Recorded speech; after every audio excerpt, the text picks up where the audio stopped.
Pouvez-vous vous présenter? Oui. Alors bonjour, je m'appelle Raphaël, j'ai 23 ans, je suis un ancien étudiant d'Epitech et actuellement je suis lead développeur chez Winner Challenge. Quel a été votre parcours? Alors je suis suite à un bac scientifique avec option sciences dans l'ingénieur. Ensuite j'ai intégré l'école Epitech et j'ai fait un cursus de 3 ans. En quoi consiste votre travail? Alors mon travail, mon rôle en tant que lead développeur, c'est d'encadrer notre équipe de développeurs pour mener à bien tout le développement des projets.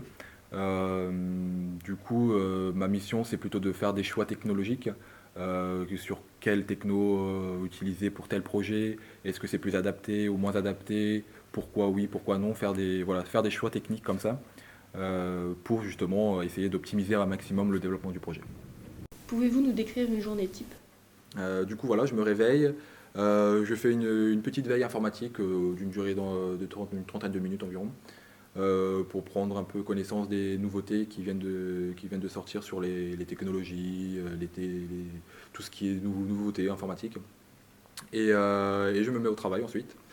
Une session de travail, en général, je la forme d'une heure de développement et ensuite une quinzaine de minutes de pause pour s'aérer un peu la tête, penser à autre chose, pour vraiment sortir du code, sortir de tout ce qui m'a embrouillé sur la session. Quand je reviens de la pause déjeuner, je refais une autre session de veille technologique et je recommence de nouveau par une heure de développement, 15 minutes de pause, une heure de développement, 15 minutes de pause, jusqu'environ 18 h. Et vers 18 h, on a une réunion en fait une fois par semaine, on a une réunion permettant de faire un point sur les idées, sur l'avancement de l'équipe, comment on a avancé sur les projets et prendre des nouvelles décisions sur comment avancer pour la semaine suivante, etc. Quelles sont les qualités requises pour être développeur? Alors pour être développeur, il faut avoir un esprit très ouvert à toute. En gros, il y a beaucoup de technologies qui existent aujourd'hui, beaucoup de façons de faire, et chaque façon de faire, chaque technologie a des avantages et des inconvénients. Donc il faut garder un esprit très, très ouvert sur tout, pour justement, pour chaque projet, pouvoir s'adapter à une techno ou à une façon de faire différente. Donc voilà, il faut être très ouvert d'esprit.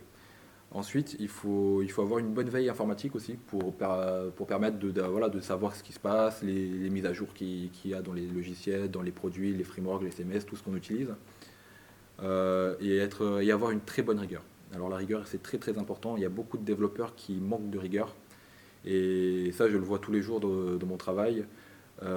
Parfois, c'est juste un petit oubli d'un point d'exclamation sur un mot, et ça peut aller parfois très loin, ou l'oubli de l'addition d'une variable, et ça peut, le panier du client finalement va valoir zéro alors qu'il a commandé 1000 € de commande, et ça peut faire perdre de l'argent à la société. Donc c'est quelque chose de très important, la rigueur. Faut-il savoir travailler en équipe? Alors oui, il faut savoir travailler en équipe tout simplement parce que déjà on est une équipe en fait. Donc à partir de ce moment-là, il faut savoir communiquer avec ses collaborateurs, il faut savoir partager avec eux. Donc c'est une qualité assez importante pour un développeur, oui. Quelles difficultés pouvez-vous rencontrer dans votre domaine? Alors dans le métier de développeur ou tout ce qui est développement informatique, la plus grosse difficulté, je pense, c'est de s'adapter à des nouveaux environnements. Parce que chaque projet a des besoins spécifiques et il faut qu'on puisse adapter justement avec les solutions, apporter nos solutions techniques pour développer le projet. Donc il faut vraiment savoir s'adapter. Ensuite, c'est aussi une question d'optimiser le projet. Parfois, certains projets demandent beaucoup de ressources, donc il faut faire en sorte que le projet demande le moins possible pour accueillir le plus d'utilisateurs possible, par exemple.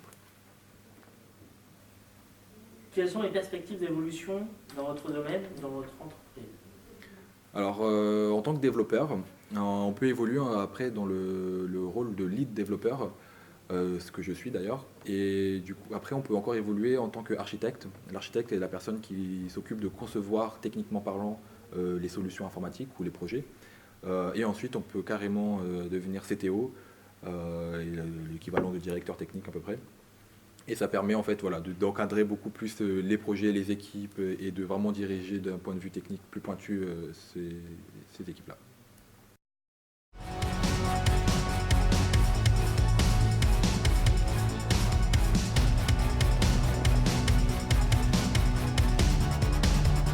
N'y venez pas, fuyez bande de fous.